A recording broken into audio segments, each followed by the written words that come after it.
Good afternoon. Before we start our session today, I would like to remind you to press the subscribe button if you like what you read here. There are already a number of other articles that I have placed online on YouTube that pertain to RV living and travel.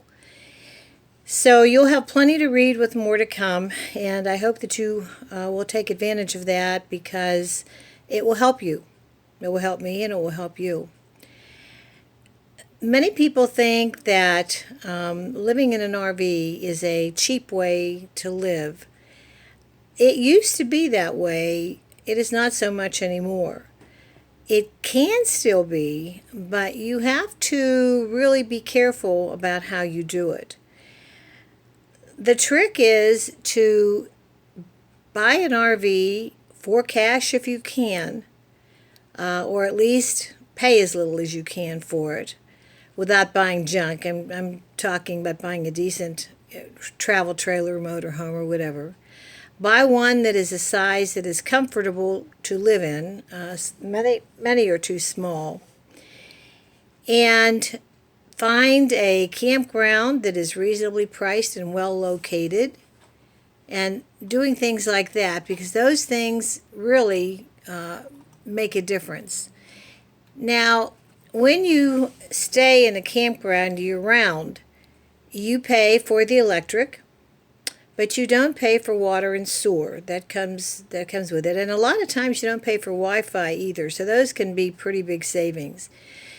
If your RV is free and clear, and your car is free and clear, then you're not paying any mortgage payments either. You have no real estate taxes.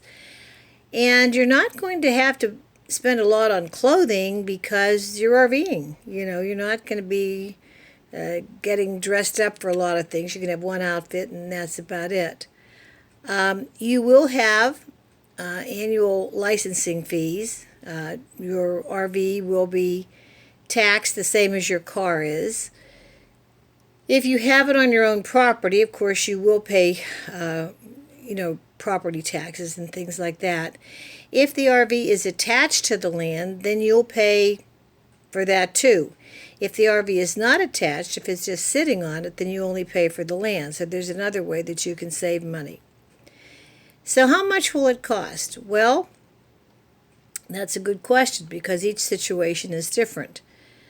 If you stay in an RV park, which is what most people do, the prices can range anywhere from nothing to $300 a night. Now, I know that sounds ridiculous, but that's the truth of the matter. There are campgrounds all over the country that are government-run or city-run or sponsored by some company that you pay nothing to stay in. But you can't stay in there for very long periods of time. You have to move from one to the other. You can work camp, which means that they will trade you for your labor. They'll trade you a site with full hookups for your labor. Those are all over the country. And the labor isn't generally that hard depending on where you go. So that's another way you can save. If you want to live full-time in an RV, you have to make sure that that's something that will work for you, because it does not work for everybody. If it does work for you, if you can handle the limited space, the closeness to neighbors, and things like that, you can do pretty well with that. I have lived full-time in an RV. I have work camped. I have volunteered.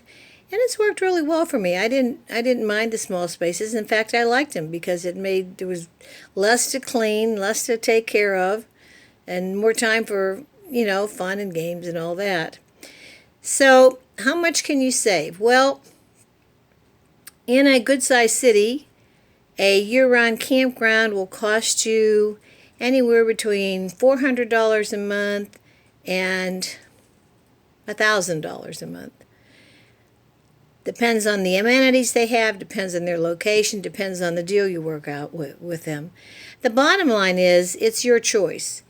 You choose what you want to pay, and then you use your negotiating skills to work something out. My very first full-time camping situation in my RV we paid $189 a month, but that was a long time ago. That same campground today is more like $500 a month. But remember, you're not paying for your water and sewer, and that can be a big expense. And there are a lot of expenses, that you really do not have. So, can you save money living in an RV? Yes, but you should also remember that RVs need a lot of care. They deteriorate rapidly. You have to keep up with them. Things break often. You have to buy parts. You have to pay for labor. Depending on what's wrong, you have to really keep up with it. So the question is, what are you willing to trade off so that you can live full-time in an RV and save money? Depends on you. That's the final answer. So think about it. Go into campgrounds, talk to some people, read some articles, and see what you can find out for your area. Another thing I would caution you is to take care with the weather.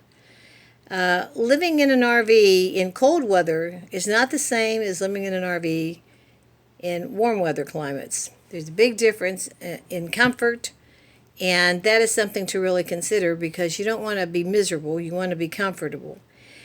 So there's your answer. It may not be what you wanted to hear. There are people living in vans, to save money. I really wouldn't want to do that, but that's me. Maybe you like that. Anyhow, remember to subscribe, tell your friends about this site, and good luck with it, with whatever you decide. If you have any questions, feel free to ask me. I will be putting a link at the bottom of this video that will tell you more about saving money and living in an RV. Bye-bye.